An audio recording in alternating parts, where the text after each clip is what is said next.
Now looking back, I did not know what I was doing. I was stepping into the unknown for sure. But I just kept listening and following the instructions that were given to me on the inside.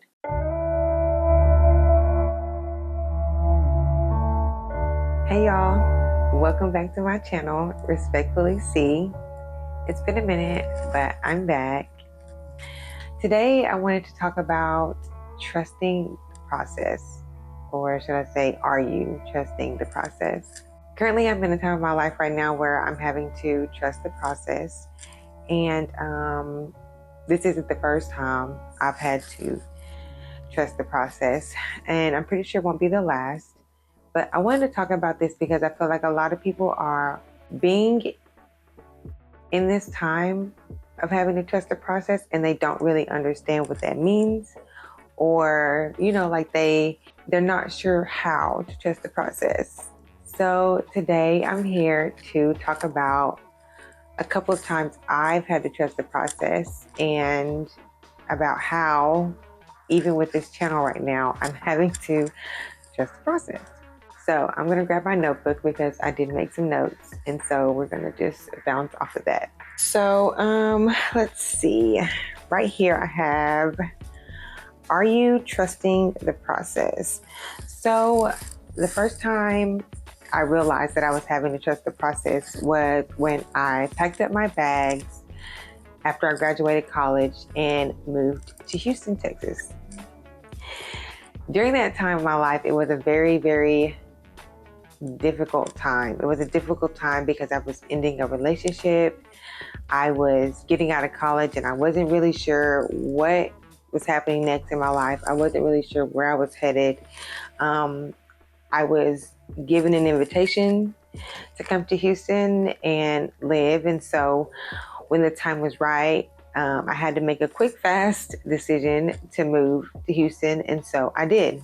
During that decision-making time, however, I was still living in my apartment. I was still working at my job.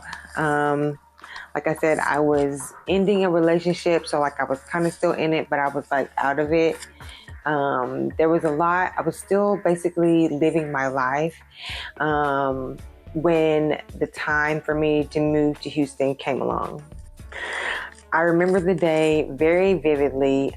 It was a hard day for me. It was a sad day for me.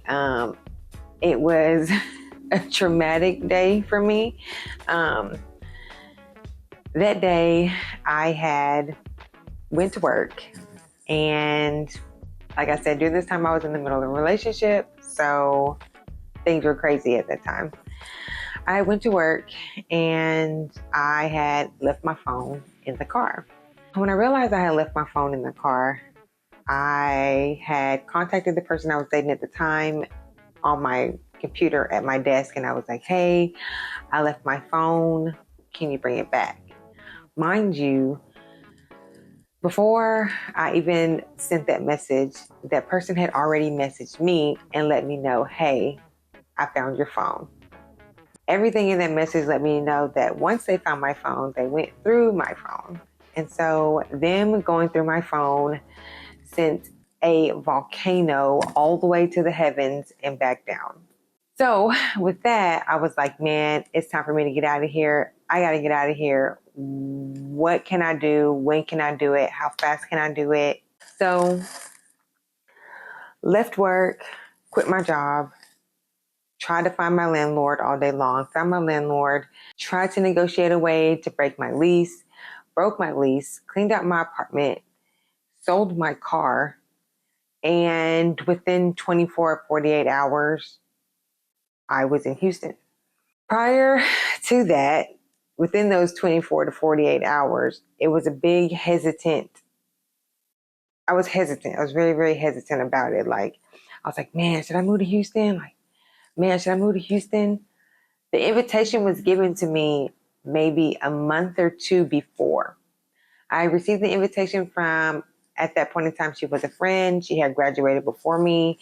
And so she was kind of like, hey, you should come move to Houston. You can crash at my place, whatever, just come move out here. So I'm like, okay, it doesn't sound like a bad idea. I'll move out there next year. This was like 2017. So my plan to move to Houston was in 2018. I ended up moving to Houston in 2017. Yeah, 2017. That happened. I ended up moving to Houston, and it was kind of like a full circle moment for me because in 2010, I went to Houston for the very first time for spring break, my freshman year of college. And when I went out to Houston, man, I fell in love. Like, I fell in love with the scenery. I fell in love with the weather. I fell in love with the amount of people, the diversity, the fastness of Houston. Like, I just fell in love with Houston all the way around. So in my mind, I already knew that I was going to move out there and that I was going to live out there. I just didn't know when I was going to get there and how I was going to get there and for how long I was going to be out there. Fast forward, I packed up everything and ended up in Houston, like literally within 24, 48 hours after my big traumatic breakup. I get there, and mind y'all, I had maybe $200, not even $200, maybe $150. I was told that there would be a bartending job for me waiting. So I was like, okay, great. I have a place to crash. I have a job waiting for me. I'm going with $150. I can build it up. Like, I'm going to be fine. If I just work, save up, I can move out, whatever. I'm a Sagittarius. So with that, I'm very optimistic, and we're very much so centaurs. Like, when I see something, I shoot for it and I aim for it. 9 times out of 10, I won't miss, but it's going to be a little rocky before I get there, but I promise you I'm not going to miss. So, land in Houston, $150, a bartending job, I thought was waiting for me. Place to crash, cool, boom. During this time, I'm like, man, God, I'm out here in the city. I have no car. I am having to learn how to get around Houston by foot. And I'm having to learn how to navigate through the city using the city transportation bus. I am from the country, and I've never, ever had to use transportation via city bus. Y'all, if I did tell y'all all the times I was lost, all the times I had to walk in the rain, all the times I had to walk when it snowed, the amount of buses I had to catch to get to and from work. Oh, and Hurricane Harvey. I was definitely out there when Hurricane Harvey hit. It was an experience. It definitely was an experience. I believe, now that I think about it, I think that was my cue to pack my bags and come back home, but I didn't. Yeah, Hurricane Harvey hit, boom. Long story short, on Houston, I literally ended up spending 4 years out there in Houston. With me trusting the process to get through Houston, I easily could have packed up my bags, call my mom, call for somebody to come get me, move back home, given up. But something just kept me in Houston. And I'm like, man, like, I gotta make it. Like, I got out here. I felt in my soul that I should be out here, and I'm out here. And there was no way I was going back home. Like, there was just no way. On my last year in Houston, which was 2021, well, let's go back to 2020. 2020, I ended up being pregnant. And honestly, guys, that was a game changer and a life changer for me. You know how people always say, like, oh, this city, I was born in this city, but this city made me. Honestly, that is a real thing. Like, Houston definitely made me who I am today. It wasn't until after I got pregnant and had my son that I realized my time in Houston had come to a complete end. I felt like I needed to move to Houston, and the process that God was putting me through when I moved out there was to find out who I really was, or who I really am. I can't say was, because I'm really not the same person that I was 4 years ago, but I feel like Houston showed me my endurance. Houston showed me what all I was able to deal with, what all I was willing to deal with and tolerate and put up with. Houston really kind of allowed me to see the world as the world. I met so many good people, but at the same time, I learned so many lessons. So I feel like with me trusting the process of getting to Houston and living there, it was a very tough journey for me. I didn't want to, I won't say I didn't want to move there. I was very hesitant of doing it because I wasn't sure what was coming once I got there. All I knew is, hey, I'm going to move there. This is the city, one of the biggest cities in Texas. And I'm only going out there with $150 and no car. So, here we go. But yeah, so having to trust the process with that was very difficult for me because I did not know where Houston was going to lead me until I learned that Houston was going to lead me into motherhood. So that leads me into my next topic of trusting the process, or like how I had to trust the process.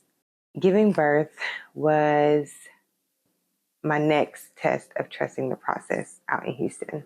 After getting pregnant with my first and my only kid, I was very scared. I was very scared because we were in the middle of a pandemic and I wasn't really sure if it was something I was ready for.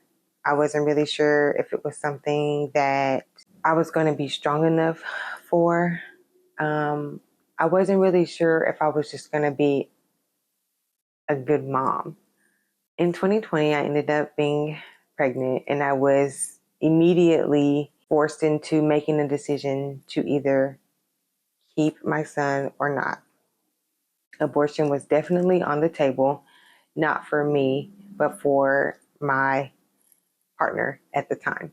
Deep down, I just knew abortion was not for me. I knew that it was something that I couldn't go through with. But at the time, I was battling that decision because that's what, my partner at the time, that's what he wanted. And so at that time, I was forced to make a decision with myself. And I feel like God was pushing me to trust the process after I had made a decision that I wanted to make. Normally, I would have gone off of the decision that he wanted to make only because I have always been this person where like I allow other people to make decisions for me. And at that time it was kind of like I didn't want that decision to be made by a man. I just felt like, hey, it's my body. If I want to keep the baby, that's fine. I'll do whatever I need to do. I'll move out whatever I needed to do to bring my baby into the world and raise him. That was just what I wanted to do.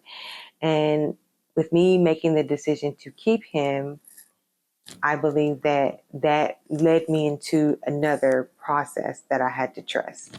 I was very anti doctor.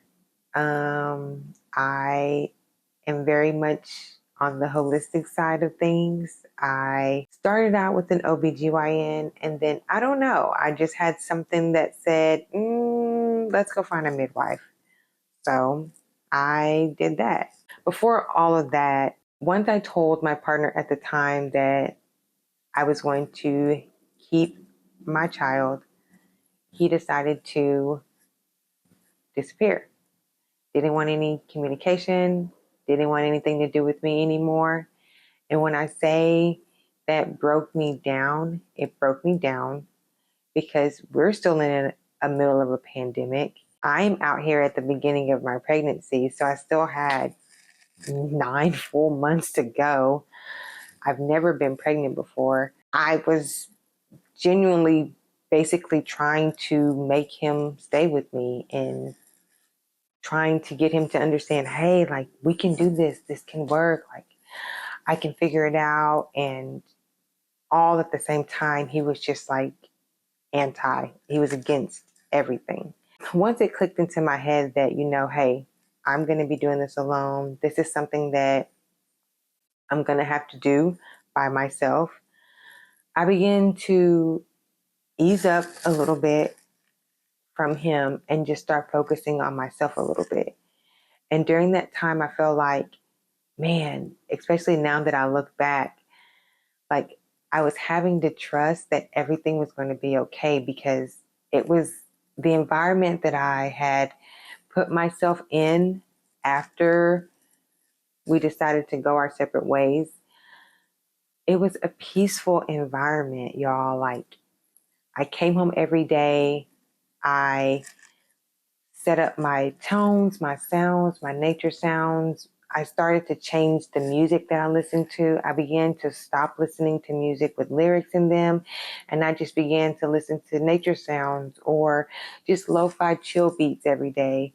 I would make myself a hot bath. I would light my candles. I would just make my home and my environment around me like just peaceful for me and my baby. At that time, especially, like I said, now looking back, I did not know what I was doing. I was stepping into the unknown for sure. But I just kept listening and following the instructions that were given to me on the inside.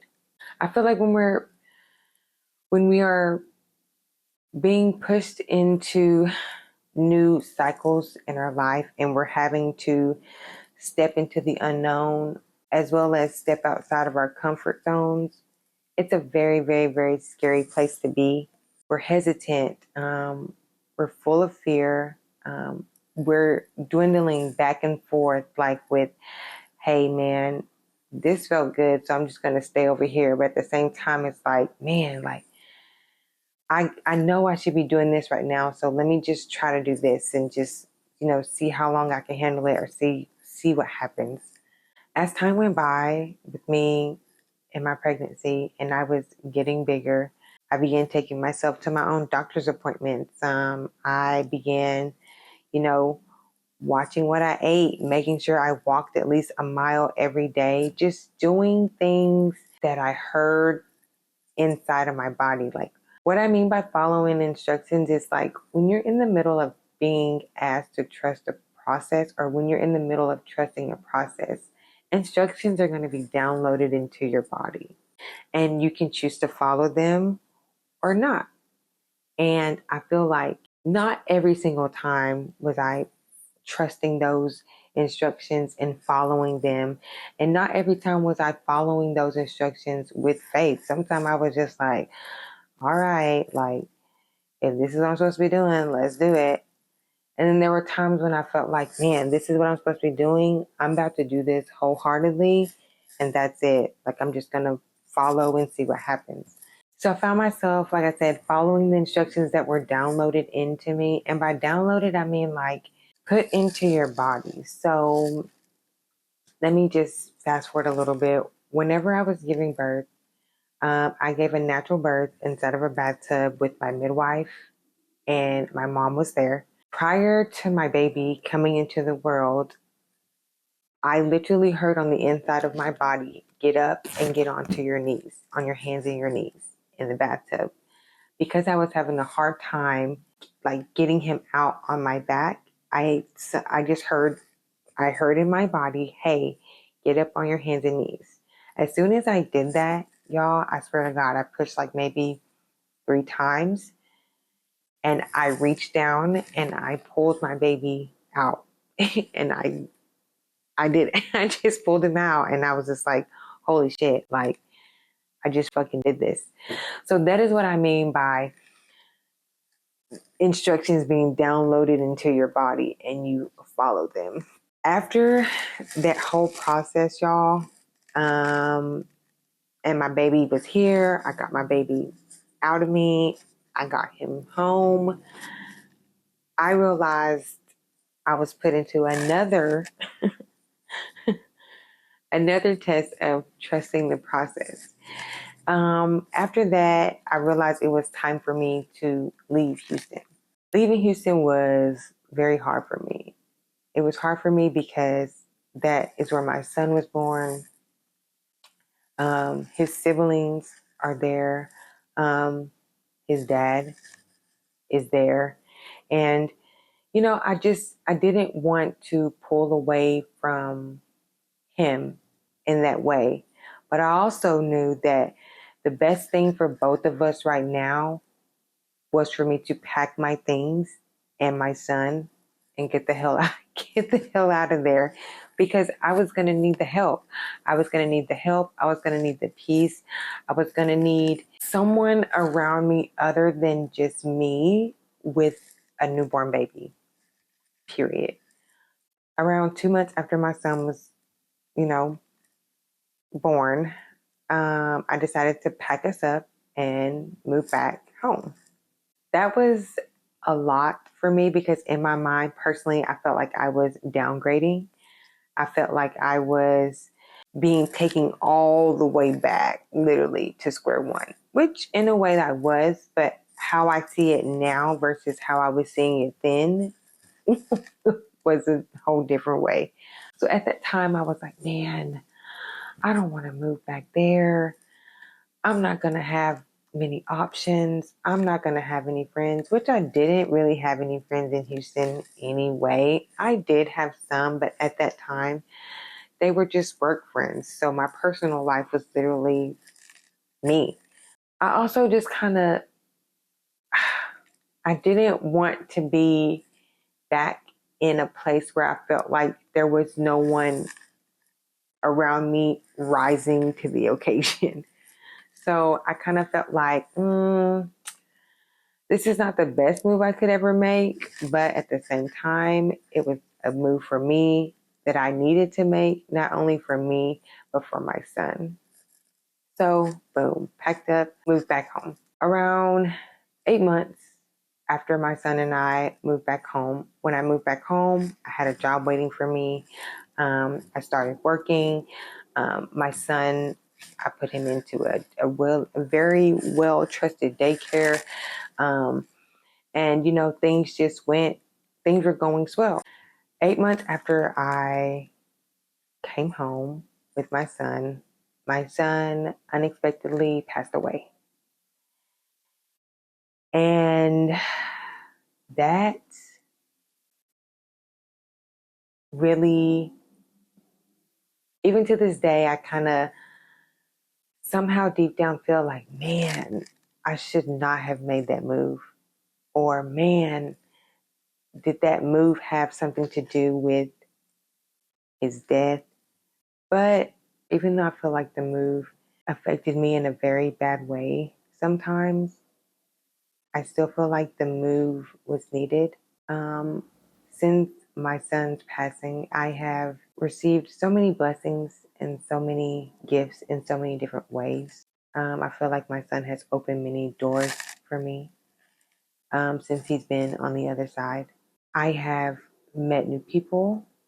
I have changed my career.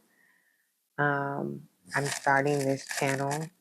I'm being more in tune with myself, more aware of how my body is feeling and how I'm feeling around people and around things. I'm seeing how easily my energy can be taken over, in which all these things I did not have before him. With all that, I feel like I am still in the middle of trusting another process. Um, I still wonder why. I still, kind of think like, man, did I just have him and make this, was the process just for me to lose him? Was the process for me packing up, moving to Houston, experiencing Houston, getting pregnant, moving back home, all of that was just to see my son pass away? I think like that all the time. And I know that's not the case, but I often wonder like, man, what process am I trusting, and when is this process gonna be like get to an end? Trusting the process can be very, very hard.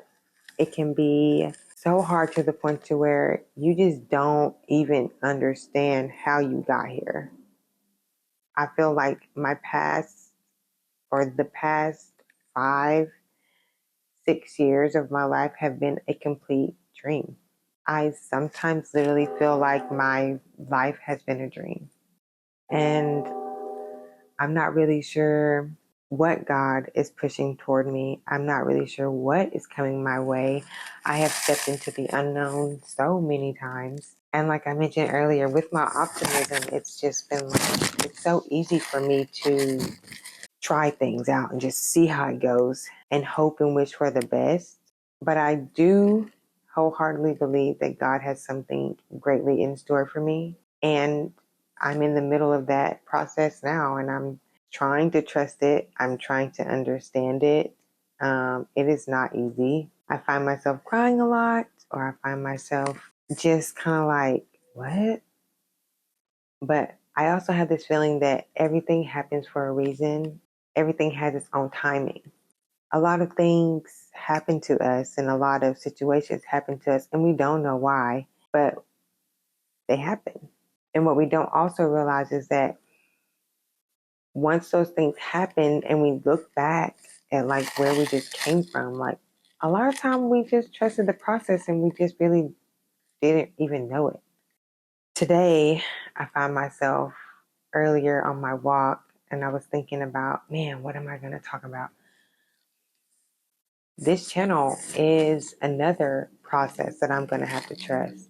Sharing my story and, not knowing who's going to watch it, not knowing who's going to comment, not knowing who's going to decide to befriend me or unfriend me, not knowing whose life this is going to change, not knowing whose feelings I might hurt. All I know is this is something that I'm supposed to be doing, and I'm going to follow the instruction that's been downloaded into my body and hope for the best. I think that it's actually a blessing to be able to know that you're in a process and being able to trust it. Oftentimes we find ourselves not really in the boat of trusting anything or anyone, and we really kind of trust without realizing it until whatever happens, and we're like, oh man, thank you, God, for this blessing. But at the same time, I feel like, man, like, yeah, you can thank God, but you can also thank yourself for trusting it because for a long time, you didn't know who the hell or what the hell was coming your way, but you still decided to push forward and see what's on the other side. 9 times out of 10, when you're trusting the process, whatever's on the other side is 20 times greater than whatever you're dealing with at the time. So I'm not sure what God has in store for me, but I have a feeling that having my son and losing my son at the same time has placed me in a position to where I could change lives. And if I'm willing to trust this process, God knows what is coming my way. And I'm excited to see what's coming. I'm excited to meet new people and I'm excited to learn. So yeah, let me know, what have you been having to trust the process with?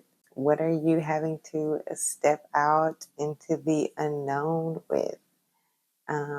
Yeah, I really would like to know. That's my show for tonight. Thank you so much for tuning in. Make sure you click the notification bells so that they can let you know when I'll be appearing again. Until then, drink your water, find your energy, respectfully, C.